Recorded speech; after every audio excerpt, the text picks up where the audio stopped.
कहानी 15 भाग 5। दागोन की मूर्ति संदूक को प्रणाम करती है। तब फिलिस्तियों ने परमेश्वर की वाचा के संदूक को इजरायलियों से छीनकर उसे एब्नेजर से उठाकर अशदोद में पहुंचा दिया और उन्होंने परमेश्वर के वाचा के संदूक को दागोन के मंदिर में ले जाकर उसे देवता के पास ही रख दिया।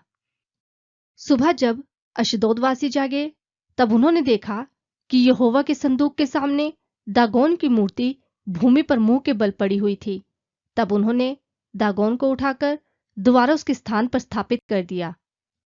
जब वे अगले दिन सुबह उठे तो उन्होंने देखा कि दागोन दोबारा यहोवा के संदूक के सामने मुंह के बल भूमि पर पड़ा हुआ था।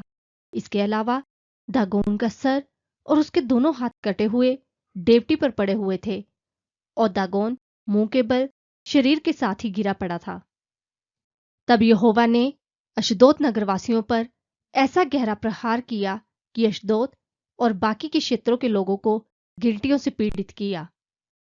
ये सब हाल देखकर अशदोद के लोगों ने इस बात की चर्चा की और वे इस नतीजे पर पहुंचे कि ये सही नहीं है कि इज़राइल के परमेश्वर की वाचा का संदूक हमारे बीच में रहे, क्योंकि उनके परमेश्वर ने न केवल हम पर बल्कि हमारे देवता दागोन पर भी प्रहार किया है। तब फिलिस्तियों के सरदारों ने कहा कि इज़राइल के परमेश्वर के वाचा के संदूक को गात नगर में भेज देना ही सही रहेगा, और इस तरह परमेश्वर के वाचा के संदूक को गात नगर में ले जाया गया।